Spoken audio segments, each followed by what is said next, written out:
ಓಂ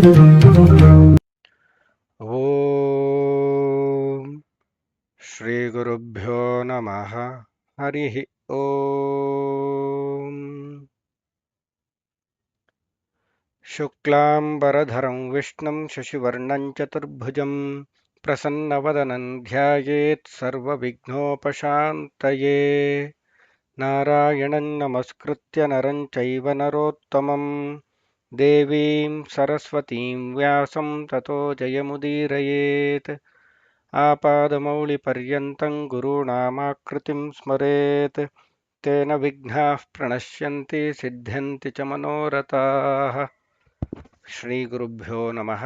ಹರಿ ಓಂ. ಎಲ್ಲರಿಗೂ ನಮಸ್ಕಾರ. ಶ್ರೀ ವಿಷ್ಣು ಸಹಸ್ರನಾಮ ಸ್ತೋತ್ರ ಚಿಂತನೆಗೆ ಎಲ್ಲರಿಗೂ ಸ್ವಾಗತ. ಇದುವರೆಗೂ ನಾವು ಒಟ್ಟು 7 ಶ್ಲೋಕಗಳಲ್ಲಿ ಭಗವಂತನ 63 ನಾಮಗಳನ್ನು ಚಿಂತನೆ ಮಾಡಿದ್ವಿ. ಹಿಂದಿನ ಹೇಳುವಾಗ 53 ಅಂತ ತಪ್ಪಿ ಹೇಳಿದೆ, 53 ನಾಮಗಳಾದವು ಅಂತ. ಪವಿತ್ರಂ ಮಂಗಳಂ ಪರಂ ಪರಂ ಅನ್ನುವಲ್ಲಿಗೆ ಒಟ್ಟು 63 ನಾಮಗಳಾದವು. ಈಗ 64ನೇ ನಾಮದಿಂದ ಮುಂದಿನ ಶ್ಲೋಕ ಮತ್ತು ಅದರಲ್ಲಿರುವ ಭಗವಂತನ ನಾಮಗಳ ಚಿಂತನೆಗೆ ತೊಡಗೋಣ. ಓಂ ಈಶಾನಃ ಪ್ರಾಣದಃ ಪ್ರಾಣೋ ಜ್ಯೇಷ್ಠಃ ಶ್ರೇಷ್ಠಃ ಪ್ರಜಾಪತಿಃ ಹಿರಣ್ಯಗರ್ಭೋ ಭೂಗರ್ಭೋ ಮಾಧವೋ ಮಧುಸೂದನಃ. ಈಶಾನಃ ಪ್ರಾಣದಃ ಪ್ರಾಣೋ ಜ್ಯೇಷ್ಠಃ ಶ್ರೇಷ್ಠಃ ಪ್ರಜಾಪತಿಃ ಹಿರಣ್ಯಗರ್ಭೋ ಭೂಗರ್ಭೋ ಮಾಧವೋ ಮಧುಸೂದನಃ ಅಂತ ಹೇಳಿ ಶ್ಲೋಕ. ಇಲ್ಲಿ ಕೆಲವರು ಮಧುಸೂದನ ಅನ್ನುವಾಗ ಮಧುಸೂದನ ಅಂತ ಹೇಳ್ತಾರೆ, ಬರೆಯೋದು ಹಾಗೆ ಬರೀತಾರೆ, DHANA ಅಂತ, ಅಥವಾ ಮಹಾಪ್ರಾಣ ಹಾಕ್ತಾರೆ. ಆದರೆ ಇಲ್ಲಿ ಮಧುಸೂದನ, ಸೂದನ, ಸೂದಯತೀತಿ ಸೂದನ ಅಂತ, ಅದು ಮುಂದೆ ಅರ್ಥ ಚಿಂತನೆ ಮಾಡುವಾಗ ನೋಡೋಣ. ಅದು ಮಧುಸೂದನ ದ ಅಷ್ಟೇ, ಅಲ್ಪ ಪ್ರಾಣ ದ ಇರೋದಲ್ಲಿ ಮಧುಸೂದನ ಅಂತ ಹೇಳೋದು. ಈ ಜನಾರ್ದನ ಅಂತ ಹೇಳ್ತಾರಲ್ಲ, ಇದೆಲ್ಲ ತಪ್ಪು ಪ್ರಯೋಗ. ಮಧುಸೂದನ ಜನಾರ್ದನ ಇದೆಲ್ಲ ತಪ್ಪು ಪ್ರಯೋಗ. ಮಧುಸೂದನ ಅಷ್ಟೇ ಹೇಳಬೇಕು. ಹಿರಣ್ಯಗರ್ಭೋ ಭೂಗರ್ಭೋ ಮಾಧವೋ ಮಧುಸೂದನ. ಇಲ್ಲಿ ಇದು ಶ್ಲೋಕ, 8ನೇ ಶ್ಲೋಕ. ಈಗ ಒಂದೊಂದೇ ಪದವಿಭಾಗ ಮತ್ತು ಅದರ ಅರ್ಥಗಳನ್ನ ನೋಡೋಣ. ಈಶಾನಃ ಪ್ರಾಣದಃ ಪ್ರಾಣಃ ಜ್ಯೇಷ್ಠಃ ಶ್ರೇಷ್ಠಃ ಪ್ರಜಾಪತಿಃ ಹಿರಣ್ಯಗರ್ಭಃ ಭೂಗರ್ಭಃ ಮಾಧವಃ ಮಧುಸೂದನಃ. ಇದಿಷ್ಟು ಇಲ್ಲಿರುವಂತಹ ನಾಮಗಳು.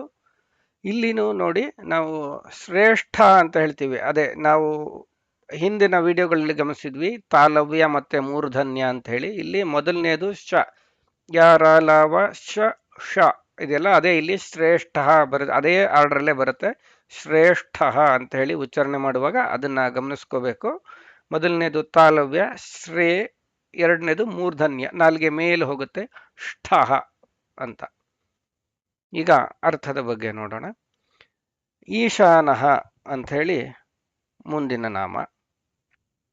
ಇದನ್ನ ಬಿಡಿಸ್ತಾ ಹೋದ್ರೆ ಈಶ ಪ್ಲಸ್ ಅನ ಅಂತ ಆಗುತ್ತೆ.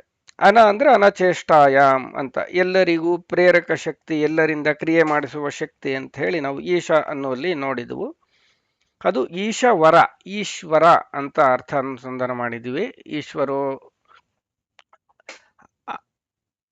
ಇಲ್ಲಿ ಈಶಾನಃ ಅದು ಈಶವರ, ಇದು ಈಶಾನಃ ಅಂಥೇಳಿ. ಅಂದ್ರೆ ಎಲ್ಲರಿಗೂ, ಎಲ್ಲರ ಒಳಗಿದ್ದು ಅವರಿಂದ ಚೇಷ್ಟಕನಾದವನು, ಅವರಿಂದ ಕ್ರಿಯೆ. ಚೇಷ್ಟೆ ಅಂದ್ರೆ ಚೇಷ್ಟೆ ಅಂತ ಇಲ್ಲಿ ಬರುತ್ತೆ, ಯಾವಾಗಲೂ ಅದನ್ನು ಉಪಯೋಗಿಸ್ತಾ ಇರ್ತೀನಿ, ಚೇಷ್ಟಕ ಅಂತ ಹೇಳಿ. ಶಾಸ್ತ್ರಗಳಲ್ಲಿ ಅಥವಾ ಪ್ರವಚನಗಳಲ್ಲಿ ಅದನ್ನು ಹೆಚ್ಚು ಬಳಸ್ತಾರೆ. ಅದು ನಮಗೆ ಸಾಮಾನ್ಯವಾಗಿ ಚೇಷ್ಟೆ ಅಂದರೆ ಈಗೇನು ತುಂಬ ಚೇಷ್ಟೆ ಮಾಡ್ತಾನೆ ರೀ ನಮ್ಮ ಹುಡುಗ, ಅದೇನು ಅದು ಹೊಡೆದಾಕ್ತಾನೆ, ಇದು ಹರಿದಾಕ್ತಾನೆ, ಇದು ಮುರಿದಾಕ್ತಾನೆ ಅಂದರೆ ಈ ಥರ ಕಂಪ್ಲೇಂಟ್ ಮಾಡುವಂಥದ್ದು ಒಂದು, ಅಥವಾ ಒಂದು ದುರ್ಗುಣ ಅಂತ ಅದು ಬಳಕೆಗೆ ಬಂದ್ಬಿಟ್ಟಿದೆ. ಚೇಷ್ಟೆ ಅಂದರೆ ಕ್ರಿಯೆ ಮಾಡುವಂಥದ್ದು ಅಂತ ಅಷ್ಟೇ. ನಿಶ್ಚೇಷ್ಟಿತನಾಗೋದು ಅಂತ ಹೇಳ್ತಾರಲ್ಲ, ಅಂದರೆ ಪ್ರಜ್ಞೆ ತಪ್ಪೋದು, ಅಥವಾ ಶಾಕ್ ಆಗಿ 1-2 ನಿಮಿಷ ಹಾಗೆ ಸ್ಟನ್ ಆಗಿ ನಿಂತ್ಕೊಂಡು ಬಿಡೋದು ಅಂತ ಹೇಳ್ತಾರಲ್ಲ, ಆ ರೀತಿ ಆಗೋದು ನಿಶ್ಚೇಷ್ಟೆ. ಮತ್ತೆ ಚೇಷ್ಟೆ ಅಂದ್ರೆ ಕ್ರಿಯೆ ಇರೋದು ಚೇಷ್ಟೆ, ನಿಷ್ಕ್ರಿಯನಾಗಿರೋದು ನಿಶ್ಚೇಷ್ಟ ಅಂತ ಹೇಳಿ, ನಿಷ್ಕ್ರಿಯೆ ಅಂತ ಅರ್ಥ.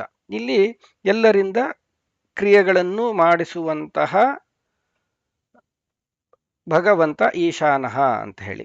ಇನ್ನೊಂದು ರೀತಿಯಲ್ಲಿ ಬಿಡಿಸಿದ್ರೆ ಈಶಾ ಪ್ಲಸ್ ಅನಹ ಅಂತ ಹೇಳಿ. ಈಶಾ ಅಂತ ಹೇಳಿ ಅಂದ್ರೆ ಲಕ್ಷ್ಮೀದೇವಿ. ನಾವು ಅಂಬೃಣಿ ಸೂಕ್ತ ಮತ್ತೆ ಶ್ರೀಸ್ತುತಿ ಅಂತ ಹೇಳಿ ಮಧ್ವಾಚಾರ್ಯ ರಚಿಸಿದ್ದು ಯಸ್ಯಾಪಾಂಗಲವ ಮಾತೃತ ಊರ್ಜಿತ ಸಾ ಶ್ರೀರ್ಯತ್ ಕಟಾಕ್ಷ ಬಲವತ್ಯಜಿತಂ ನಮಾಮಿ ಅನ್ನೋಲ್ಲೆಲ್ಲ ಅಲ್ಲಿ ನೋಡಿದ್ವಿ. ಅಂದ್ರೆ ಲಕ್ಷ್ಮೀದೇವಿ, ಯಾವ ಲಕ್ಷ್ಮೀದೇವಿ ಎಲ್ಲರಿಂದ ಎಲ್ಲ ಕೆಲಸವನ್ನು ಮಾಡಿಸ್ತಾಳೋ ಅವಳಿಗೂ ಕೂಡ ಚೇಷ್ಟಕನಾದ ಶಕ್ತಿ, ಆ ಭಗವಂತನ ಪ್ರಚೋದನೆಯಿಂದ, ಅವನ ಕುಡಿಗಣ್ಣೋಟ ಬಲದಿಂದ ಲಕ್ಷ್ಮಿ ಕೂಡ ಎಲ್ಲವನ್ನು ಮಾಡ್ತಾಳೆ ಅಂತ ಅರ್ಥ ನೋಡಿದ್ವಿ. ಅದೇ ಅರ್ಥ ಇಲ್ಲಿ ಈಶಾ ಅನಹ ಅನ್ನುವ ಕಡೆ ನಾವು ಅನುಸಂಧಾನ ಮಾಡಬೇಕು. ಮಹಾಭಾರತ ತಾತ್ಪರ್ಯ ನಿರ್ಣಯದಲ್ಲೇ ಆಚಾರ್ಯ ಮಧ್ವರು ಇನ್ನೊಂದು ಕಡೆ ಹೇಳ್ತಾರೆ, ಯಸ್ಯಾಜ್ಞೆಯ ರಹಿತಮಿಂದಿರಯ ಸಮೇತಂ ಬ್ರಹ್ಮೇಶ ಪೂರ್ವಕಮಿದಂ ನತು ಕಸ್ಯ ಚೇಷಂ ಅಂತ ಇಲ್ಲಿ ಒಂದು ಪ್ರಶ್ನೆ ಕೇಳ್ಕೊತಾರೆ. ಅವರ ತತ್ವವಾದದ ಎಲ್ಲ ಪ್ರಮೇಯಗಳನ್ನ ತಿಳಿಸಿ ಹೇಳ್ತಾರೆ. ತಾತ್ಪರ್ಯ ನಿರ್ಣಯದ ಮೊದಲನೇ ಸರ್ಗ ಪೂರ್ತಿ, ಮೊದಲನೇ ಅಧ್ಯಾಯ ಪೂರ್ತಿ ಶ್ರೀಮದ್ ಆಚಾರ್ಯರ ತತ್ವ ಏನು, ಸಿದ್ಧಾಂತ ಏನು ಅಂತ ಬಿಡಿಸಿ ಹೇಳೋದೇ ಬರುತ್ತೆ. ಅದರಲ್ಲಿ ಅವರು ಹೇಳೋದು ಯಸ್ಯ ಆಜ್ಞೆಯ ರಹಿತಂ ಇಂದಿರಯ ಸಮೇತಂ, ಅಂದ್ರೆ ಯಾವ ಭಗವಂತನ ಆಜ್ಞೆ ಇಲ್ಲದೆ ಲಕ್ಷ್ಮಿಯಿಂದ ಕೂಡಿದ ಸಕಲ ಬ್ರಹ್ಮೇಶ ಪೂರ್ವಕ ಮಿದಂ ಎಲ್ಲ ದೇವತೆಗಳಿಂದಲೂ ಕೂಡ ಏನೂ ಮಾಡೋಕ್ಕಾಗಲ್ಲ ಅಂದಮೇಲೆ ಬೇರೆ ಇನ್ಯಾರಿಂದ ಏನ್ ಮಾಡ್ಲಿಕ್ಕೆ ಸಾಧ್ಯ ಅವನ ಆಜ್ಞೆ ಮೀರಿ ಅಂತ ಹೇಳಿ. ನಾವು ಇದು ಒಂದು ಮಾತು ಪ್ರಸಿದ್ಧವಾದನ್ನ ಕೇಳಿದಿವಿ, ತೇನ ವಿನ ತೃಣಮಪಿ ನ ಚಲತಿ ಅಂತ. ಅಂದ್ರೆ ಅವನ ಆಜ್ಞೆ ಇಲ್ಲದೆ ಒಂದು ಹುಲ್ಲು ಕಡ್ಡಿ ಕೂಡ ಅಲುಗೋದಿಲ್ಲ ಅಂತ ಹೇಳಿ. ಅದು ಇಲ್ಲಿ ಈಶಾನಃ ಅಂತ ಹೇಳಿ, ಎಲ್ಲರಿಂದ ಎಲ್ಲ ಕ್ರಿಯೆಗಳನ್ನು ಮಾಡಿಸುವ ಚೇಷ್ಟಕ ಶಕ್ತಿ ಈಶಾನಃ ಅಂತ ಹೇಳಿ. ಇದು ವೇದಗಳಲ್ಲಿ ಈಶಾನ ಸರ್ವವಿದ್ಯಾನಾಂ ಈಶ್ವರ ಸರ್ವಭೂತಾನಾಂ ಬ್ರಹ್ಮಾಧಿಪತಿರ್ಬ್ರಹ್ಮಣೋಧಿಪತಿ ಬ್ರಹ್ಮ ಶಿವೋ ಮೇ ಅಸ್ತು ಸದಾ ಶಿವೋಂ ಅಂತ ಬರುತ್ತೆ. ಇದು ವಿಶೇಷವಾಗಿ ಶಿವೋಪಾಸನ ಮಂತ್ರ ಅಂತೇಳಿ ಪ್ರಸಿದ್ಧವಾಗಿರೋದು. ಆದರೆ ಇಲ್ಲೇ ಆ ವೇದಗಳಲ್ಲೇ ಅಂದ್ರೆ ಈ ವಿಷ್ಣು ಸಹಸ್ರನಾಮದಲ್ಲೇ ಹಿಂದೆ ನೋಡಿದ್ವಿ, ಶಿವ ಅನ್ನೋದು ಕೂಡ ನಾರಾಯಣ ನಾಮ ಅಂತ ಹೇಳಿ. ಹಾಗೆ ಈಶಾನ ಅನ್ನೋದು ಕೂಡ ನಾರಾಯಣ ನಾಮ. ಇದು ಶಾಸ್ತ್ರವಚನ ಇದೆ, ವೇದಾಕ್ಷರಾಣಿ ಯಾವಂತಿ ಪಠಿತಾನಿ ದ್ವಿಜಾತಿಭಿ ತಾವಂತಿ ಹರಿನಾಮಾನಿ ಕೀರ್ತಿತಾನಿ ನ ಸಂಶಯ ಅಂತ. ಅಂದ್ರೆ ವೇದದ ಎಷ್ಟು ಅಕ್ಷರಗಳನ್ನು ಹೇಳಿದವು, ಸ್ವರ, ವ್ಯಂಜನ, ಹ್ರಸ್ವ, ದೀರ್ಘ ಇದೆಲ್ಲ ಸೇರಿಸ್ಕೊಂಡು ಎಷ್ಟು ಅಕ್ಷರಗಳನ್ನ ನಾವು ಹೇಳಿದ್ವೋ ಅಷ್ಟು ಹರಿನಾಮಾನಿ ಕೀರ್ತಿತಾನಿ ನ ಸಂಶಯ ಅಂತ ಹೇಳಿ. ಅಂದ್ರೆ ಒಂದು ವೇದದ ಅಕ್ಷರ ಹೇಳಿದ್ರೆ ಭಗವಂತನ ಒಂದು ನಾಮವನ್ನ ಹೇಳಿದ ಹಾಗೆ ಅಂತ ಹೇಳಿ. ಹಾಗಾಗಿ ವೇದದಲ್ಲಿ ಏನೇನು ಹೆಸರಿದೆಯೋ ಅದೆಲ್ಲವೂ ಭಗವಂತನ ನಾಮಗಳೇ ಅಂತ ಹೇಳಿ. ಇಲ್ಲಿ ನಾವು ರುದ್ರಾಧ್ಯಾಯದ ಕೊನೆಯಲ್ಲಿ ಕೂಡ ನೋಡ್ತೀವಿ, ಓಂ ನಮೋ ಭಗವತೆ ರುದ್ರಾಯ ವಿಷ್ಣವೇ ಮೃತ್ಯುರ್ಮೇ ಪಾಹಿ ಅಂತ ಹೇಳಿ ಬರುತ್ತೆ. ಪ್ರಾಣಾಂ ಗ್ರಂಥಿರಸಿ ರುದ್ರೋಮ ವಿಶಾಂತಕ ಮುಂದೆ ಹೋಗುತ್ತದು. ಓಂ ನಮೋ ಭಗವತೆ ರುದ್ರಾಯ ವಿಷ್ಣವೇ ಅಂತ ಇಲ್ಲಿ ಕನ್ಕ್ಲೂಡ್ ಮಾಡ್ತಾರೆ, ಮೃತ್ಯುರ್ಮೇ ಪಾಹಿ ಅಂತ. ಅಂದ್ರೆ ರುದ್ರನಲ್ಲಿ ರುದ್ರನಾಮಕನಿದ್ದು ಎಲ್ಲವನ್ನು ಮಾಡಿಸುವಂತಹ ವಿಷ್ಣವೇ, ಅಂದ್ರೆ ರುದ್ರದೇವರಿಂದಲೂ ಸೃಷ್ಟಿ ಕಾರ್ಯ ಇದೆ. ಅಂದ್ರೆ ಪಂಚಭೂತಗಳ ಸೃಷ್ಟಿ, ಪಂಚಭೂತಗಳಿಂದ ಉಂಟಾಗುವ ಸೃಷ್ಟಿ ಏನೇನಿದೆ ಅದೆಲ್ಲ ರುದ್ರದೇವರಿಂದ ಆಗುತ್ತೆ ಅನ್ನೋದು ಶಾಸ್ತ್ರದ ಮಾತು. ಹಾಗಾಗಿ ಮನೋನಿಯಾಮಕರ ರುದ್ರದೇವರು, ಜೀವಿಗಳನ್ನ ಹುಟ್ಟು ಅವರಿಂದ ಇದೆ ರುದ್ರದೇವರಿಂದ, ಮತ್ತು ಪ್ರಳಯಕರ್ತ ಅಂತ ಹೇಳಿ ಎಲ್ಲರಿಗೂ ತಿಳಿದಿರುವಂತಹ ವಿಷಯ ರುದ್ರದೇವರು. ಅವರಿಗೂ ಈಶಾನ ಅಂತ ಹೆಸರಿದೆ ರುದ್ರದೇವರಿಗೂ. ನಾವು ವೇದ ವಾಕ್ಯನಲ್ಲೇ ಕೇಳಿದ್ವಿ, ಯೋ ದೇವಾನಾಂ ನಾಮಧ ಏಕ ಏವ ತಂ ಸಂಪ್ರಶ್ನಂ ಭುವನಾಯಂತ್ಯನ್ಯ ಅಂತ ಹೇಳಿ. ಅಂದ್ರೆ ಎಲ್ಲ ದೇವತೆಗಳ ನಾಮವನ್ನು ಧರಿಸಿದವನು ಅವನೇ. ಅಂದ್ರೆ ಎಲ್ಲ ದೇವತೆಗಳಿಗೂ ಅವರಿಗೆ ನಾಮಗಳನ್ನ ಕೊಟ್ಟವನು ಕೂಡ ಅದೇ ಭಗವಂತ ಅಂತ ಹೇಳಿ. ಹಾಗಾಗಿ ಈಶಾನಃ ಅನ್ನೋದು ಭಗವಂತನ ಒಂದು ನಾಮ. ನಾವಿಲ್ಲಿ ಕೇಳಿದ್ವಿ, ಈಶಾನ ಸರ್ವವಿದ್ಯಾನಾಂ ಈಶ್ವರ ಸರ್ವಭೂತಾನಾಂ ಬ್ರಹ್ಮಾಧಿಪತಿರ್ಬ್ರಹ್ಮಣೋಧಿಪತಿ ಬ್ರಹ್ಮ ಶಿವೋ ಮೇ ಅಸ್ತು ಸದಾ ಶಿವೋಂ ಅಂತ. ಅಂದ್ರೆ ಸರ್ವ ವಿದ್ಯೆಗಳ ಈಶಾನ, ಎಲ್ಲ ವಿದ್ಯೆಗಳಲ್ಲೂ ಯಾರಲ್ಲಿ ಆಶ್ರಿತವಾಗಿದೆಯೋ, ಯಾರು ಎಲ್ಲ ವಿದ್ಯೆಗಳ ನಿಯಂತ್ರಕನೋ ಅಂದ್ರೆ ಅದರ ರಕ್ಷಕ ಆಗಿದ್ದಾನೋ ಅವನು ಈಶಾನ ಅಂತ ಹೇಳಿ. ಅಂದ್ರೆ ಸರ್ವವಿದ್ಯಾನಾಂ ಅಂತ ಇಲ್ಲಿ ಹೇಳ್ತಲ್ಲ, ವಿದ್ಯಾ ಅಂದ್ರೆ ಯಾವುದು ಅಂತಂದ್ರೆ ಸಾವಿದ್ಯಾ ಯಾ ವಿಮುಕ್ತಯೇ ಅಂತ, ಅದು ಶಾಸ್ತ್ರವಾಕ್ಯ. ಅಂದ್ರೆ ಮೋಕ್ಷದಾಯಕವಾದ, ಅಂದ್ರೆ ಈ ಸಂಸಾರದಿಂದ ಯಾವುದು ನಮ್ಮನ್ನ ವಿಮುಕ್ತಿಗೊಳಿಸುತ್ತೋ, ಬಿಡುಗಡೆಗೊಳಿಸುತ್ತೋ ಅದೇ ನಿಜವಾದ ವಿದ್ಯೆ. ಬೇರೆ ಇಲ್ಲ, ಇನ್ನೆಲ್ಲ ಏನೇನಿದೆ ಅದೆಲ್ಲವೂ ಕೂಡ ನಮ್ಮ ಬಂಧನಕ್ಕೆ ಕಾರಣ ಆಗುವಂಥದ್ದು ಅಂತ ಹೇಳಿ. ಇಲ್ಲಿ ಒಂದು ಪ್ರಸಂಗವನ್ನ, ಅದ್ಭುತವಾದ ಪ್ರಸಂಗ ಇದೆ, ನೋಡ್ಬೇಕು. ಒಮ್ಮೆ ಒಬ್ರು ಯಾರೋ ಗುರು ಶಿಷ್ಯರು ಕೂತಿದ್ರು, ಯಾವ್ದೋ ದೇವಸ್ಥಾನದಲ್ಲೋ ಎಲ್ಲೋ ಒಮ್ಮೆ ಸೇರಿದ್ರಂತೆ. ಅಲ್ಲಿ ನಡುವೆ ಅವರಿಬ್ರು ಬೇರೆ ಬೇರೆ ಗುರುಗಳ ಶಿಷ್ಯರು, ಅವರಿಬ್ರು ಮಧ್ಯೆ ಚರ್ಚೆ ಆಯ್ತಂತೆ. ಒಬ್ಬ ಹೇಳಿದಂತೆ, ನಮ್ಮ ಗುರುಗಳು ಎಷ್ಟು ಶ್ರೇಷ್ಠರು ಗೊತ್ತಾ, ಏನೇನೆಲ್ಲ ಪವಾಡ ಮಾಡ್ತಾರೆ, ನೀರಿನ ಮೇಲೆ ನಡೀತಾರೆ, ಬಾಯಿಯಿಂದ ಬೆಂಕಿ ಉಗುಳ್ತಾರೆ, ಕಣ್ಣಿಂದ ಬೆಂಕಿ ಸೃಷ್ಟಿಸ್ತಾರೆ, ಹೀಗೆ ಎಷ್ಟೆಲ್ಲ ಪವಾಡಗಳನ್ನ ಮಾಡ್ತಾರೆ ಅಂತೆಲ್ಲ ಅವನು ಹೇಳ್ಕೊಂಡ. ಅವ್ರಿಗೆ ಊರವರೆಲ್ಲ ಕಾಲಿಗೆ ಬಿದ್ದು ನಮಸ್ಕಾರ ಮಾಡ್ತಾರೆ ಗೊತ್ತಾ, ತಲೆ ಬಾಗ್ತಾರೆ ಅಂತ ಹೇಳ್ದ.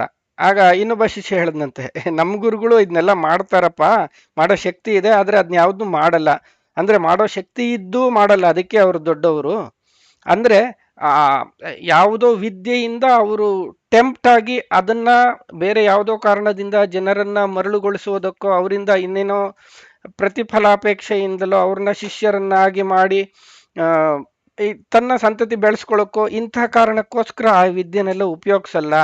ಅವರಿಗೆ ಈ ವಿದ್ಯೆಯನ್ನ ಪ್ರದರ್ಶನ ಮಾಡುವವನಿಗೆ ಲೋಕ ತಲೆಬಾಗ್ಬೋದು, ಆದರೆ ಈ ವಿದ್ಯೆಗಳ ಪ್ರದರ್ಶನ ಮಾಡದೆ ಇರೋ ನಮ್ಮ ಗುರುಗಳಿಗೆ ಅವರ ಇಂದ್ರಿಯಗಳೇ ತಲೆಬಾಗುತ್ತೆ ಅಂತ ಹೇಳ್ತಾನಂತೆ. ಅಂದ್ರೆ ಆ ಇಂದ್ರಿಯನ ನಿಗ್ರಹವನ್ನ ಮಾಡಿಕೊಂಡು ನಾವು ತಾತ್ಕಾಲಿಕವಾಗಿ ಕಲಿತ ಕೆಲವು ವಿದ್ಯೆಗಳಿಂದಲೋ ಅಥವಾ ಮಹಾವಿದ್ಯೆಗಳನ್ನೇ ಕಲ್ತಿರ್ಬೋದು, ಆದ್ರೆ ಅದರಿಂದ ಟೆಂಪ್ಟ್ ಆಗಿ ಅದರ ಮೂಲ ಉದ್ದೇಶ ಬಿಟ್ಟು ಬೇರೆ ಇನ್ಯಾವುದೋ ಉದ್ದೇಶಕ್ಕೆ ಅದನ್ನ ಬಳಸಿದಾಗ ಅದು ಅವಿದ್ಯೆ ಆಗ್ಬಿಡತ್ತೆ, ಅದೇ ಅಜ್ಞಾನ ಆಗುತ್ತೆ, ಮತ್ತೆ ಅದೇ ನಮಗೆ ಬಂಧಕ ಆಗುತ್ತೆ.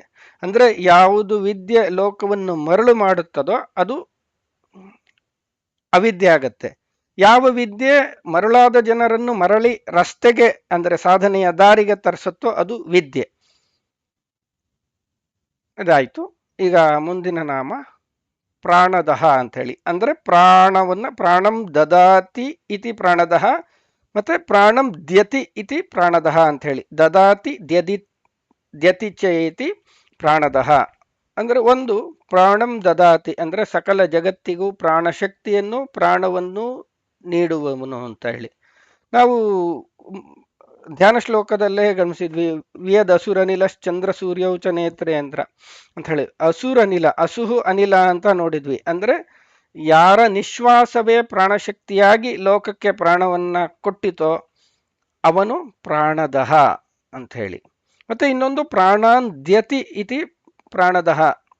ಅಂದ್ರೆ ಪ್ರಳಯ ಕಾಲದಲ್ಲಿ ಬ್ರಹ್ಮಾದಿಯಾಗಿ ಸಕಲ ಜೀವಿಗಳನ್ನ ಪ್ರಾಣವನ್ನ ಹೀರಿ ಜಗತ್ ಪ್ರಳಯವನ್ನು ಮಾಡುವಂತಹ ಭಗವಂತ ಅವನು ಪ್ರಾಣದಹ ಅಂತ ಹೇಳಿ. ಅಂದ್ರೆ ಒಂದೇ ಶಬ್ದ, ಅಂದ್ರೆ ಒಂದೇ ನಾಮ ಎರಡು ಅರ್ಥದಲ್ಲಿ, ಒಟ್ಟು ಟೋಟಲಿ ಡಿಫರೆಂಟ್ ಅಲ್ವಾ, ಅದು ಎಗೇನ್ಸ್ಟ್ ಅನ್ನೋಂತಹ ಅರ್ಥದಲ್ಲಿ ತೆರೆದುಕೊಳ್ಳುವಂತಹ ಶಕ್ತಿ ಬಹುಶಃ ಸಂಸ್ಕೃತದಲ್ಲಿ ಮಾತ್ರ ಇರೋದು ಅಂತ ಅನ್ಸುತ್ತೆ. ಬೇರೆ ಭಾಷೆಗಳ ಅಧ್ಯಯನ ನನಗಿಲ್ಲ, ಅದನ್ನ ತಿಳಿದವರು ಅದ್ರ ಬಗ್ಗೆ ಹೇಳ್ಬೋದು.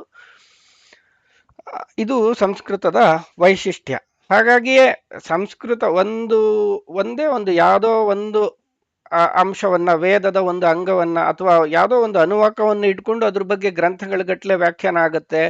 ಬೇರೆ ಬೇರೆ ವ್ಯಾಖ್ಯಾನಕಾರರು ಬೇರೆ ತರ ವ್ಯಾಖ್ಯಾನ ಯಾಕೆ ಮಾಡ್ತಾರೆ ಅಂದ್ರೆ ಆ ಸಂಸ್ಕೃತ ಆ ಭಾಷೆಗೆ ಇರುವಂತಹ ಆ ವೈಭವ ಮತ್ತು ವೈಶಿಷ್ಟ್ಯ ಅದು.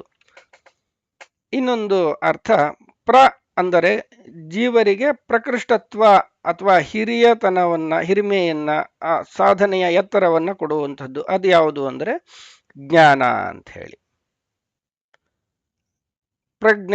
ಪ್ರ ಅಂದ್ರೆ ಜ್ಞಾನ ಅಂತ ಆಯ್ತು. ನಶ್ಚ ನಿರ್ವೃತಿ ವಾಚಕ ಅಂತ ಹೇಳಿ ಕೃಷ್ಣ ಶಬ್ದದ ನಿರ್ವಚನದಲ್ಲಿ ನೋಡಿದ್ವಿ. ನ ಅಂದ್ರೆ ಆನಂದವನ್ನ ಸೂಚಿಸುತ್ತೆ ಅಂತ ಹೇಳಿ. ಸಂಸ್ಕೃತದಲ್ಲಿ ವಿಶೇಷವಾಗಿ ಶಂ, ರಂ ಮತ್ತೆ ಣಂ ಅಥವಾ ಶ, ರ, ಣ ಇದೆಲ್ಲವೂ ಕೂಡ ಆನಂದದ ಸೂಚನೆಯನ್ನು ನೀಡುತ್ತೆ, ಆನಂದ ಅನ್ನುವಂತಹ ಅರ್ಥವನ್ನ ಕೊಡುತ್ತೆ. ಇದು ವ್ಯಾಖ್ಯಾನಕಾರರು ಹೇಳಿರುವಂಥದ್ದು. ಹಾಗಾಗಿ ಪ್ರಕೃಷ್ಟತ್ವ ಕೊಡುವಂತಹ ಜ್ಞಾನ ಮತ್ತೆ ಅಂದ್ರೆ ಆನಂದ, ಇದೆರಡು ಯಾರಲ್ಲಿ ತುಂಬಿದೆಯೋ, ಯಾರು ಈ ಜ್ಞಾನ ಆನಂದಗಳ ಸಾಕಾರನೋ ಅವನು ಪ್ರಾಣ ಅಂತ ಹೇಳಿ. ಅಂದ್ರೆ ತಾನು ಜ್ಞಾನಾನಂದಮಯನಾಗಿದ್ದು ಸಾಧಕರಿಗೂ ಉತ್ತಮ ಜೀವಿಗಳಿಗೂ ಕೂಡ ಆ ಜ್ಞಾನ ಆನಂದವನ್ನು ಕೊಡ್ತಾನೆ, ಆದ್ರಿಂದ ಅವನು ಪ್ರಾಣದಹ ಅಂತ ಹೇಳಿ. ಇದೆಲ್ಲ ನಮಗೆ ಶಬ್ದಶಃ ಅರ್ಥ ಆಯಿತು. ಇದು ಐತಿಹಾಸಿಕವಾಗಿ ಈ ನಾಮಗಳನ್ನ ಹೇಗೆ ಅದು ತೆರೆದುಕೊಳ್ಳುತ್ತೆ, ಭಗವಂತನ ಯಾವ ರೂಪದಲ್ಲಿ ಈ ಅರ್ಥ ಅದು ಅನ್ವಯ ಆಗುತ್ತೆ ಅಂತ ಒಂದೆರಡು ಉದಾಹರಣೆ ನೋಡಿಕೊಂಡು ಮುಂದೆ ಹೋಗೋಣ. ಮಹಾಭಾರತದಲ್ಲೇ 2-3 ಕಡೆ ನಮಗೆ ಎದ್ದು ಕಾಣುವಂತಹ ಪ್ರಸಂಗಗಳು. ಒಂದು, ಭಗವಾನ್ ಶ್ರೀಕೃಷ್ಣ ಅವನ ಬಾಲ್ಯದಲ್ಲಿ, ಅಂದ್ರೆ ಈ ಗೋಕುಲದಿಂದ ಮರಳಿ ತನ್ನ ನಿಜ ತಂದೆ ತಾಯಿಯರ ಅಥವಾ ವಸುದೇವ ದೇವಕಿಯರ ಹತ್ರ ಬಂದ ಮೇಲೆ ಅವನ್ನ ವಿದ್ಯಾಭ್ಯಾಸಕ್ಕೆ ಗುರುಕುಲಕ್ಕೆ ಕಳಿಸ್ತಾರೆ. ಅಲ್ಲಿ ಆ ಸಾಂದೀಪನಿ ಗುರುಗಳ ಹತ್ರ, ಸಾಂದೀಪನಿ ಮುನಿಗಳ ಹತ್ರ, ಆ ಋಷಿಗಳ ಹತ್ರ ವಿದ್ಯಾಭ್ಯಾಸ ಮಾಡುವ ಕಾಲದಲ್ಲಿ ಒಂದು ಪ್ರಸಂಗ ನಡೀತಂತೆ. ಅದೇನೆಂದ್ರೆ ಗುರುಕುಲ ವಿದ್ಯಾಭ್ಯಾಸ ಎಲ್ಲ ಮುಗೀತು, ಕೃಷ್ಣ ಮತ್ತೆ ಬಲರಾಮರ ವಿದ್ಯಾಭ್ಯಾಸ ಮುಗೀತು. ಬಂದ ಮೇಲೆ ಗುರುಗಳಿಗೆ ಮತ್ತೆ ಗುರುಪತ್ನಿಗೆ ನಮಸ್ಕಾರ ಮಾಡಿ, ನಮ್ಗೆ ಅನುಜ್ಞೆ ಕೊಡಿ, ನಾವು ಹೋಗಿ ಬರ್ತೇವೆ, ಮತ್ತೆ ನಿಮ್ಮಿಂದ ಕಲಿತ ವಿದ್ಯೆಗೆ ಒಂದು ಕಾಣಿಕೆ, ಗುರು ಕಾಣಿಕೆ ಕೊಡ್ಬೇಕು, ಗುರು ದಕ್ಷಿಣೆ ಕೊಡ್ಬೇಕು ಅಂತಿದ್ದೀವಿ ಅಂತ ಹೇಳಿದಾಗ ಗೊತ್ತು ಸಂದೀಪನಿ ಋಷಿಗಳಿಗೆ ಕೃಷ್ಣ ಯಾರು, ಏನು, ಅವನ ಕೆಪಾಸಿಟಿ ಏನು ಅಂತ ಗೊತ್ತು. ಹಾಗಾಗಿ ಪತ್ನಿ ಜೊತೆ ಚರ್ಚಿಸಿ ಏನು ವೇಸ್ಟ್ ಆಗುವಂಥದ್ದು ಏನು ಕೇಳಬಾರ್ದು, ಏನೋ ತುಂಬಾ ಆ ಫಲ ಕೊಡುವಂಥದ್ದು ಅಥವಾ ಹೆಚ್ಚು ಶ್ರೇಷ್ಠವಾದಂಥ ಒಂದೇನೋ ಬೆಳೆಸ್ಬೇಕು ಅಂತ ಹೇಳಿ ಒಂದು ಕೇಳಿದ್ರಂತೆ. ನಮ್ಮ ಮಗ ಹಿಂದೆ ಸಮುದ್ರದ ಪಾಲಾಗಿದ್ದ, ಆ ಸಮುದ್ರದಲ್ಲಿ ಆಡ್ಲಿಕ್ಕೆ ಹೋದವನು ನಮಗೆ ಮತ್ತೆ ಸಿಗಲೇ ಇಲ್ಲ, ಆ ಮಗನ್ನ ನನಗೆ ಸಿಗೋಂಗ್ ಮಾಡಿದ್ರೆ ಅನುಕೂಲ ಆಗುತ್ತೆ ಅಂತ ಕೇಳ್ತಾರೆ. ಸರಿ, ಕೃಷ್ಣ ಬಲರಾಮ ಮೊದಲು ಸಮುದ್ರಕ್ಕೆ ಹೋಗ್ತಾರೆ. ಅಲ್ಲಿ ವರುಣ ಹೇಳ್ತಾನೆ, ಇಲ್ಲಪ್ಪ ನಾನು ಅಪಹರಿಸಿಲ್ಲ ಈ ಪ್ರಾಣ ಅಂತ ಹೇಳಿ. ಮತ್ತೆ ಇದೇನು ವಿಷಯ ಅಂತ ವಿಚಾರಿಸಿದಾಗ ಇಲ್ಲಿ ಪಂಚಜನ ಅಂತ ಒಬ್ಬ ಅಸುರ ಇದ್ದಾನೆ, ಶಂಖದ ರೂಪದ ಇದರಲ್ಲಿ ಇರ್ತಾನೆ, ಶಂಖದಲ್ಲಿ ಇರ್ತಾನೆ, ಇಲ್ಲಿ ಬಂದವ್ರನ್ನೆಲ್ಲ ಕೊಲ್ತಾನೆ ಅಂತ ಹೇಳಿದಾಗ ಅಲ್ಲಿ ಆ ಪಂಚಜನ ಎಂಬ ಅಸುರನನ್ನ ಕೊಲ್ತಾನೆ. ಆಗ ಅಲ್ಲಿ ಆ ಶಂಖ ಸಿಗುತ್ತೆ, ಅದೇ ಪಾಂಚಜನ್ಯ ಅಂತ ಹೇಳಿ ಇದು ಹೇಳ್ತಾರೆ. ಅದು ಆಯ್ತು. ಮತ್ತೆ ಅವನು ಪಂಚಜನನು ಹೇಳ್ತಾನೆ, ಇಲ್ಲ ನನ್ನ ಹತ್ರ ಇಲ್ಲ ಮಗುವಿನ ಪ್ರಾಣ, ಅವನು ಯಮಧರ್ಮ ತಗೊಂಡೋದ ಆ ಪ್ರಾಣ ಅಂತ ಹೇಳಿ. ಮತ್ತೆ ಇವನು ಯಮಲೋಕಕ್ಕೂ ಹೋಗ್ತಾರೆ ಕೃಷ್ಣ ಬಲರಾಮರು. ಅಲ್ಲಿ ಯಮನೊಂದಿಗೆ ಚರ್ಚಿಸಿ ಮತ್ತೆ ಅವನಿಂದ ಕರ್ಕೊಂಡು ಬಂದು ಆ ಮಗುವನ್ನು ಸಶರೀರವಾಗಿ, ಸತ್ತ ಮಗು, ಅದು ಸಮುದ್ರದಲ್ಲೆಲ್ಲೋ ಕೊಳತೆ ಹೋಗಿರ್ಬೇಕು, ಆದ್ರೂ ಕೂಡ ಮತ್ತೊಮ್ಮೆ ಪೂರ್ತಿ ಸಶರೀರವಾಗಿ ಆ ಕಳೆದು ಹೋದ ಮಗ ಹೇಗಿದ್ನೋ ಹಾಗೆ ತಂದು ಆ ಗುರುಗಳಿಗೆ, ಸಂದೀಪಿನಿ ಗುರುಗಳಿಗೆ ತಲುಪಿಸ್ತಾನೆ ಅಂತ ಹೇಳಿ ಕಥೆ ಬರುತ್ತೆ. ಹಾಗೆ ಒಮ್ಮೆ ಪ್ರಾಣದಹ, ಪ್ರಾಣ ಕೊಟ್ಟವನು ಅಂತ ಹೇಳಿ. ಇನ್ನೊಂದು ಅಶ್ವತ್ಥಾಮರು, ಇದು ಕೇಳಿದ್ದೇವೆ. ಅಶ್ವತ್ಥಾಮರು ಹೆಂಗೆ ಅಂದ್ರೆ ಗೂಬೆಯಿಂದ ಅವರೊಮ್ಮೆ ವಿದ್ಯೆ ಕಲ್ತರಂತೆ. ದ್ರೋಣಾಚಾರ್ಯರಂಥ ಶ್ರೇಷ್ಠ ಗುರುಗಳ ಮಗ ಶಿಷ್ಯನಾಗಿದ್ದು ಕೂಡ ಗೂಬೆಯಿಂದ ಒಮ್ಮೆ ವಿದ್ಯೆ ಕಲ್ತನಂತೆ. ಅಂದ್ರೆ ಯುದ್ಧ ಎಲ್ಲ ಮುಗಿದಿದೆ, ದುರ್ಯೋಧನ ತೊಡೆ ಮುರಿದು ಬಿದ್ದಿದ್ದಾನೆ, ಅವನ ಜೊತೆ ಮಾತುಕತೆ ಆಡಿ ಎಲ್ಲ ಒಂದ್ ಕಡೆ ಕೂತಿದ್ದಾರೆ, ಕೃಪಾ, ಅಶ್ವತ್ಥಾಮ, ಕೃತವರ್ಮ ಇವರೆಲ್ಲ ಕೂತಿದ್ದಾರೆ ಸುಸ್ತಾಗಿ. ಅವಾಗ ಆ ಕತ್ಲಲ್ಲಿ ಮರದ ಮೇಲೆ ಯಾವುದೋ ಒಂದು ಗೂಬೆ ಬಂದು ಅಲ್ಲಿದ್ದ ಕಾಗೆಗಳನ್ನೆಲ್ಲ ಕುಕ್ಕಿ ಕೊಂದು ಹೋಗ್ಬಿಡ್ತಂತೆ. ನೋಡಿ, ಬೆಳಗ್ಗೆ ಹೊತ್ತು ಹೋದ್ರೆ ಏನು ಮಾಡಕ್ಕಾಗಲ್ಲ, ದುರ್ಯೋಧನನ್ಗೆ ಸಂತೋಷ ಕೊಡುವಂತ ವಿಷಯ ತಿಳಿಸ್ಬೇಕು, ಅದು ಒಂದು ವಿಷಯ ಬೇಕು ಅಂತ ಹೇಳಿ ಹೋಗಿ ರಾತ್ರಿ ಹೋಗಿ ಮಲಗಿದ್ದ ಆ ಪಾಂಡವರು ಇರ್ಲಿಲ್ಲ ಅಲ್ಲಿ, ಉಪ ಪಾಂಡವರನ್ನೆಲ್ಲ ಕೊಂದು, ಜೊತೆಗೆ ದೃಷ್ಟದ್ಯುಮ್ನ ಈ ತರ ಎಲ್ಲ ದ್ರೌಪದಿಯ ಅಣ್ಣ ತಮ್ಮಂದ್ರನ್ನೆಲ್ಲ ಕೊಂದು ಬರ್ತಾನೆ. ಹಾಗೆ ಕೊಂದ ಮೇಲೆ ಎಲ್ಲರಿಗೂ ಕೋಪ ಬರುತ್ತೆ. ಭೀಮ, ಅರ್ಜುನ, ಕೃಷ್ಣನ್ ಜೊತೆ ಎಲ್ಲ ಅಟ್ಸ್ಕೊಂಡು ಹೋಗ್ತಾರೆ, ಅವನಿಗೆ ತಕ್ಕ ಶಿಕ್ಷೆ ಆಗ್ಬೇಕು ಅಂತ. ಆ ಪ್ರಾಣ ಭಯದಿಂದ ಅಶ್ವತ್ಥಾಮ ಏನ್ ಮಾಡ್ತಾನೆ, ಬ್ರಹ್ಮಾಸ್ತ್ರವನ್ನೇ ಪ್ರಯೋಗ ಮಾಡ್ತಾನೆ. ಅದಕ್ಕೆ ವಿರುದ್ಧವಾಗಿ ಅರ್ಜುನ ಕೂಡ ಬ್ರಹ್ಮಾಸ್ತ್ರ ಪ್ರಯೋಗ ಮಾಡ್ತಾನೆ.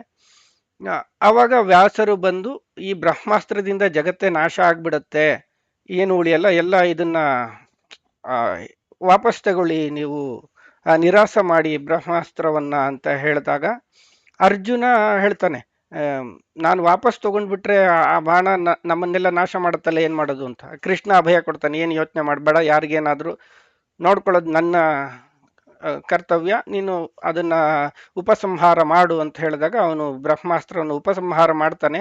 ಆದ್ರೆ ಅಶ್ವತ್ಥಾಮನಿಗೆ ಅದು ಉಪಸಂಹಾರ ಮಾಡೋ ಶಕ್ತಿ ಇರಲಿಲ್ಲ ಅಂತೆ. ಅಲ್ಲಿ ಒಂದು ಕೀ ಪಾಯಿಂಟ್ ಇಟ್ಟಿದ್ದಾರೆ ವ್ಯಾಸರು. ಹೇಳ್ತಾರೆ ಅಂದ್ರೆ, ಯಾರಿಗೆ ಬ್ರಹ್ಮಚರ್ಯದ ಶಕ್ತಿ ಇದೆಯೋ ಅವರು ಮಾತ್ರ ಇದನ್ನ ಆ ನಿರಾಸ ಮಾಡಬಲ್ಲರು, ಅದನ್ನ ವಾಪಸ್ ತಗೊಳ್ಳೋಕೆ ಶಕ್ತಿ ಇರುತ್ತೆ ಅಂತ ಹೇಳ್ತಾರೆ. ಅಂದ್ರೆ ಇಲ್ಲಿ ನೋಡಿ, ಅರ್ಜುನ 3-4 ಮದುವೆ ಆದವನು, ಹತ್ತಾರು ಹಲವಾರು ಮಕ್ಕಳು ಇದ್ದವನು ಅರ್ಜುನ. ಅವನ ಬ್ರಹ್ಮಚರ್ಯ ಸುರಕ್ಷಿತವಾಗಿತ್ತಂತೆ. ಮದುವೆಯೇ ಆಗದ, ಮಕ್ಕಳೇ ಇರದ ಅಶ್ವತ್ಥಾಮನ ಬ್ರಹ್ಮಚರ್ಯ, ಅವರ ಬ್ರಹ್ಮಚರ್ಯಕ್ಕೆ ಆ ಬ್ರಹ್ಮಾಸ್ತ್ರವನ್ನ ತಡೆ ಹಿಡಿಯುವಂತ ಅಥವಾ ಉಪಸಂಹಾರ ಮಾಡೋ ಶಕ್ತಿ ಇರಲಿಲ್ಲ ಅಂತ ಹೇಳ್ತಾರೆ. ಅಂದ್ರೆ ಈ ಧರ್ಮ ಅಧರ್ಮ ಇದೆಲ್ಲ ಅದರ ಡೆಫಿನೇಷನ್ನೇ ಟೋಟಲಿ ಬದಲಾಗ್ಬಿಡತ್ತೆ ಕೃಷ್ಣನ ಎದುರಿಗೆ ನಿಂತಾಗ. ಅದು ಇಲ್ಲಿ ಹಾಗೆ ಅಶ್ವತ್ಥಾಮರು ಬಿಟ್ಟ ಬಾಣದಿಂದ ಆ ಅಭಿಮನ್ಯುವಿನ ಹೆಂಡತಿ ಉತ್ತರೆಯ ಗರ್ಭದಲ್ಲಿದ್ದಂತಹ ಅಭಿಮನ್ಯುವಿನ ಮಗು ಅದು ಸಾಯತ್ತೆ, ಗರ್ಭದಲ್ಲೇ ಸುಟ್ಟು ಹುಟ್ಟತ್ತೆ. ಅದನ್ನ ಕೃಷ್ಣ ಮತ್ತೆ ಆ ಗರ್ಭವನ್ನ ರಕ್ಷಿಸಿ ಆ ಮಗುವನ್ನ ಕಾಪಾಡ್ತಾನೆ, ಆ ಪ್ರಾಣವನ್ನ ಕೊಟ್ಟು. ಮತ್ತೆ ಅವನು ಪ್ರಾಣದಹ ಅಂತ ಹೇಳಿ, ಅವನೇ ಆ ಮಗುವೇ ಪರೀಕ್ಷಿತ ಅಂತ ಹೇಳಿ ಕರ್ಸ್ಕೊಳ್ತಾನೆ. ಅಂದ್ರೆ ಗರ್ಭದಲ್ಲಿದ್ದಾಗಲೇ ಭಗವಂತನಿಂದ ಪೂರ್ಣತಃ ರಕ್ಷಣೆ ಪಡೆದವ, ಅಂದ್ರೆ ಭಗವಂತನಿಂದ ಎಲ್ಲೆಡೆ ಭಗವಂತನ ದೃಷ್ಟಿಯನ್ನ ತಾಕಿಸಿಕೊಂಡವ ಅಂತ ಹೇಳಿ. ಅವನು ವಿಷ್ಣುರಾತ ಅಂತ ಕೂಡ ಕರೀತಾರೆ ಅವನ್ನ. ಹಾಗಾಗಿ ಅಂದ್ರೆ ನೇರವಾಗಿ ಮಗುವಿನ ಒಂದು ಪ್ರಾಣವನ್ನ ಕೊಟ್ಟು ರಕ್ಷಿಸಿದಂತಹ ಕೃಷ್ಣ ಅವನು ಪ್ರಾಣದಹ ಅಂತ ಹೇಳಿ. ಮತ್ತೆ ನಾವು ಇನ್ನೊಂದು ಗಮನಿಸ್ತೀವಿ, ಐತಿಹಾಸಿಕವಾಗಿ ನಾವು ಗಮನಿಸಿದ್ರೆ ಕೆಲವು 100 ವರ್ಷಗಳ ಹಿಂದೆ ವ್ಯಾಸರು ಕೃಷ್ಣದೇವರಾಯನ ಕುಹಯೋಗವನ್ನ ಪರಿಹರಿಸಿ ಅವನಿಗೆ ಪ್ರಾಣದಾನ ಮಾಡಿದ್ರು, ನಮ್ಮ ಕರ್ನಾಟಕ ಸಾಮ್ರಾಜ್ಯವನ್ನ ರಕ್ಷಿಸಿದ್ರು ಅಂತ ನಾವು ಐತಿಹಾಸಿಕವಾಗಿ ಕೇಳ್ತೀವಿ. ಮತ್ತೆ ರಾಘವೇಂದ್ರ ಸ್ವಾಮಿಗಳ ಜೀವನದಲ್ಲೂ ಕೂಡ ಆ ಪಂಚಾಮೃತದ ಪಾತ್ರೆಯಲ್ಲಿ ಬಿದ್ದಂತಹ ಆ ಮಗುವನ್ನ ಮತ್ತೆ ಬದುಕಿಸಿದ್ರು ಅಂತೆಲ್ಲ ಕಥೆ ಕೇಳ್ತಿವೆ. ಅಂದ್ರೆ ಭಗವಂತ ಈಶ ಅನಹ ಅಂತ ನೋಡಿದ್ವಲ್ಲ, ಈಶಾನಹ ಅಂದ್ರೆ ಈಶರು ಯಾರ್ಯಾರು ಸಮರ್ಥರಿದ್ದಾರೆ ಅವರೆಲ್ಲರಿಗೂ ಚೇಷ್ಟಕನಾದಂತಹ ಅವನು ಅಂತ. ಅದನ್ನ ಇಲ್ಲಿ ನಾವು ಅನುಸಂಧಾನ ಮಾಡಬೇಕು. ಅಂದ್ರೆ ವ್ಯಾಸರು ರಾಯರಂತಹ, ವ್ಯಾಸರೇ ರಾಯರು ವ್ಯಾಸರ ಅವತಾರ ಅಂತ ಆ ನಂಬಿಕೆ ಇದೆ ಪರಂಪರೆಯಲ್ಲಿ. ಅದಿರ್ಲಿ. ಅಂದ್ರೆ ಈ ಎಲ್ಲ ಯತಿಗಳಿಂದಲೂ ಮುನಿಗಳಿಂದಲೂ ಅನೇಕ ರೀತಿಯ ಈ ಪವಾಡವನ್ನ, ಅತಿಮಾನುಷ್ಯ ಚರ್ಯಗಳನ್ನ ಭಗವಂತ ಮಾಡಿಸ್ತಾನೆ. ಅಂದ್ರೆ ಆ ಪ್ರಾಣ ಅಂದ್ರೆ ತ್ರಾಣ, ಈ ಎಲ್ಲ ಜ್ಞಾನಿಗಳಿಗೂ ಅಷ್ಟೆಲ್ಲ ಶಕ್ತಿಯನ್ನ ಕೊಡುವವ ದಹ, ಪ್ರಾಣದಹ ಅವನು. ರಾಯರು ಕೂಡ ಅನುಸಂಧಾನ ಅಷ್ಟೇ, ನಾವು ಮಾಡೋದಲ್ಲಪ್ಪ, ರಾಮ ಮಾಡಿಸ್ದ ಅಂತ ಅನುಸಂಧಾನ ಇರುವಂತಹವರು ರಾಯರು. ಆದ್ರಿಂದ ಅಂದ್ರೆ ಎಲ್ಲ ಈಶರು ಅಂದ್ರೆ ಸಮರ್ಥರು ಯಾರಿದ್ದಾರೆ, ಭಕ್ತರು ಬೇಡಿದ್ದನ್ನು ಕೊಡುವಂತಹ ಶಕ್ತಿ ಉಳ್ಳವರು, ಅವರಿಗೂ ಕೂಡ ನಿಯಾಮಕನಾದವನು, ಅವರಿಗೂ ಆ ಶಕ್ತಿ ಕೊಟ್ಟವನು ಅಂತ ಹೇಳಿ ಪ್ರಾಣದಹ ಅಂತ ಹೇಳಿ ಅರ್ಥ. ಇನ್ನು ಮುಂದಿನ ಅರ್ಥ ಪ್ರಾಣದಹ, ಪ್ರಾಣ ಕೊಟ್ಟವನು ಅನ್ನೋದ ಅರ್ಥ ನೋಡಿದ್ವಿ. ಅದನ್ನೇ ಇಲ್ಲೂ ಅನ್ವಯ ಆಗುತ್ತೆ. ಪ್ರಾಣಃ ಅಂದ್ರೇನು ಅಂತ ಹೇಳಿ, ಇಲ್ಲಿ ಪ್ರಾಣದಹ, ಪ್ರಾಣ ಕೊಡುವವನು ಅವನೇ, ಪ್ರಾಣವೂ ಅವನೇ ಅಂತ ಹೇಳಿ. ಅಂದ್ರೆ ನಮ್ಮಲ್ಲಿರೋ ತ್ರಾಣವನ್ನು ಕೊಟ್ಟವನು ಅವನೇ, ನಮ್ಮಲ್ಲಿರೋ ತ್ರಾಣವು ಅವನೇ. ಮತ್ತೆ ಇನ್ನೊಂದು ಪ್ರಾಣ ಅಂತಂದ್ರೆ ನಾವು ವಾಯುದೇವರ ಹೆಸರು ಅಂತ ನೋಡಿದೀವಿ, ಅದನ್ನ ಮುಂದೆ ಅನುಸಂಧಾನಕ್ಕೆ ತಗೊಳ್ಳೋಣ, ಇದನ್ನ ಹೇಗೆ ಅದಕ್ಕೆ ಅನ್ವಯ ಮಾಡ್ಕೊಳ್ಬೇಕು ಅಂತ. ಅಂದ್ರೆ ಎಲ್ಲರಲ್ಲೂ ತಾನೇ ಪ್ರಾಣವಾಗಿ ತುಂಬಿ ಅವರಲ್ಲಿ ಜೀವಶಕ್ತಿಯನ್ನು ಕೊಡುವವ ಅವನು ಪ್ರಾಣ. ಮತ್ತೆ ಕೃಷ್ಣ ಇದು ಭಗವದ್ಗೀತೆಯಲ್ಲಿ ಹೇಳ್ತಾನೆ, ಅಹಂ ವೈಶ್ವಾನರೋ ಭೂತ್ವ ಪ್ರಾಣಿನಾಂ ದೇಹಮಾಶ್ರಿತ ಪ್ರಾಣಾಪಾನ ಸಮಾಯುಕ್ತ ಪಚಾಮ್ಯನ್ನಂ ಚತುರ್ವಿಧಂ ಅಂತ ಹೇಳಿ. ಅಂದ್ರೆ ಪ್ರಾಣ ಅಪಾನ ರೂಪಗಳಿಂದ ನಾನು ಎಲ್ಲ ಜೀವಿಗಳಲ್ಲಿದ್ದು, ಅಂದ್ರೆ ವಿಶೇಷವಾಗಿ ವೈಶ್ವಾನರ ರೂಪದಿಂದ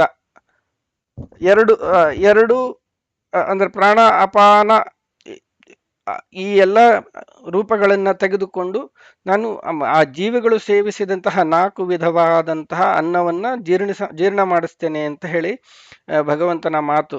ಅಂದ್ರೆ ಅಗದು ತಿನ್ನುವಂಥದ್ದು, ನುಂಗುವಂಥದ್ದು, ಆ, ಕುಡಿಯುವಂಥದ್ದು, ಮತ್ತೆ ನೆಕ್ಕಿ ಅಥವಾ ಚೀಪಿ, ಈಗ ಐಸ್ ಕ್ಯಾಂಡಿ ಅಂಥದ್ದು ಅಥವಾ ಈ ಗೊಜ್ಜು ಪಾಯಸ ಅದನ್ನೆಲ್ಲ ಹೇಗೆ ತಗೊಳ್ತೀವಿ, ಸ್ವೀಕಾರ ಮಾಡ್ತೇವೆ, ಆ ರೀತಿ ಅಂತಹ 4 ವಿಧವಾದ ಆಹಾರಗಳನ್ನ ನಾನು ಪ್ರಾಣಿಗಳಲ್ಲಿ ಇದ್ದು ವೈಶ್ವಾನರನಾಗಿ ಅಂತ, ಅಂದ್ರೆ ಊಟಕ್ಕೆ ವೈಶ್ವಾನರ ಯಜ್ಞ ಅಂತ ಹೇಳ್ತಾರಂತೆ. ಅದಕ್ಕೋಸ್ಕರವೇ ನಾವು ಊಟಕ್ಕೆ ಕೂತಾಗ ಪರಿಶೇಚನೆ ಮಾಡೋದು, ಆ ಹವಿಸ್ ಅಂದ್ರೆ ಮಾಡ್ತೀವಿ. ಅದು ಒಂದು ಯಜ್ಞದಂತೆ. ನಾವು ತಿನ್ನುವ ಒಂದೊಂದು ಅನ್ನದ ಅಗಳು, ಒಂದೊಂದು ತುತ್ತು ಕೂಡ ಅದು ಆ ಹವಿಸ್ಸು ಭಗವಂತನಿಗೆ, ವೈಶ್ವಾನರ ರೂಪಿ ಪರಮಾತ್ಮನಿಗೆ ನಾವು ಕೊಡುತ್ತಾ ಇರುವಂತಹ ಹವಿಸ್ಸು ಇದು ಅಂತ ಹೇಳಿ ತಗೊಳ್ಬೇಕು ಅನ್ನೋದು ಶಾಸ್ತ್ರ. ಹಾಗಾಗಿಯೇ ಎಲ್ಲಂದ್ರಲ್ಲಿ ಕೂತ್ಕೊಂಡು ಹೆಂಗಂದ್ರಂಗೆ ಕೂತ್ಕೊಂಡು ಊಟ ಮಾಡಬೇಡಿ. ಶ್ರದ್ಧೆಯಿಂದ ಒಂದ್ ಕಡೆ ನೀವು ಒಂದು ಯಜ್ಞ ಮಾಡುವಾಗ ಎಷ್ಟು ಶ್ರದ್ಧೆಯಿಂದ ಮಡಿಯಿಂದ ಆ ಆ ಸ್ವಚ್ಛತೆ ಶುಚಿಯನ್ನ ಕಾಪಾಡಿಕೊಂಡು ಮಾಡ್ತೀವೋ ಹಾಗೆ ಇದನ್ನ ಕೂಡ ಮಾಡಬೇಕು ಅಂತ ಹಿರಿಯರು ನಮ್ಗೆ ಹೇಳ್ತಾರೆ. ಮತ್ತೆ ಇನ್ನೊಂದು ಪ್ರಾಣ ಅಂದ್ರೆ 5 ಪ್ರಾಣಗಳ ರೂಪ ಇದೆ. ಪ್ರಾಣ, ಅಪಾನ, ವ್ಯಾನ, ಉದಾನ, ಸಮಾನ ಅಂತ ಹೇಳಿ. ಅಂದ್ರೆ ಈ 5 ರೂಪಗಳಿಂದ ಭಗವಂತ ತನ್ನ ಮೂಲ 5 ರೂಪಗಳಿಂದ ಪ್ರಾಣದೇವರ 5 ರೂಪಗಳಲ್ಲಿ ಇದ್ದು ದೇಹಕ್ಕೆ ಪುಷ್ಟಿ ನೀಡಿ, ತಿಂದಿದ್ದನ್ನ ಜೀರ್ಣ ಮಾಡಿ ಅದನ್ನ ಶಕ್ತಿಯಾಗಿ ಪರಿಣಮಿಸಿ ಅದು ಮತ್ತೆ ದೇಹದಲ್ಲೆಲ್ಲ ಹರಡುವಂತೆ ಮಾಡೋದು, ಶಕ್ತಿ ಸಂಚಾರ ಆಗುವಂತೆ ಮಾಡೋದು, ಈ ರೀತಿಯಾದಂತಹ ಎಲ್ಲ ಬೇರೆ ಬೇರೆ ಕ್ರಿಯೆಗಳನ್ನ ಮಾಡಿಸ್ತಾನೆ ಅಂತ ಹೇಳಿ. ಪ್ರಾಣ, ಅಪಾನ, ವ್ಯಾನ, ಉದಾನ, ಸಮಾನ ಅಂತ ಹೇಳಿ ಇದು ನಾವು ಇಲ್ಲಿ ಅನುಸಂಧಾನ ಮಾಡಬೇಕಾದ ವಿಷಯ. ಮುಂಬರುವ ವಿಡಿಯೋಗಳಲ್ಲಿ ಭಗವಂತನ ಇನ್ನುಳಿದ ನಾಮಗಳ ಚಿಂತನೆಯನ್ನ, ಅನುಸಂಧಾನವನ್ನ ಮುಂದುವರಿಸೋಣ. ಅಲ್ಲಿವರೆಗೂ ಎಲ್ಲರಿಗೂ ವಂದನೆಗಳು ಮತ್ತು ನಮಸ್ಕಾರ. ಶ್ರೀಕೃಷ್ಣಾರ್ಪಣಮಸ್ತು. ಜೈ ಶ್ರೀರಾಮ್.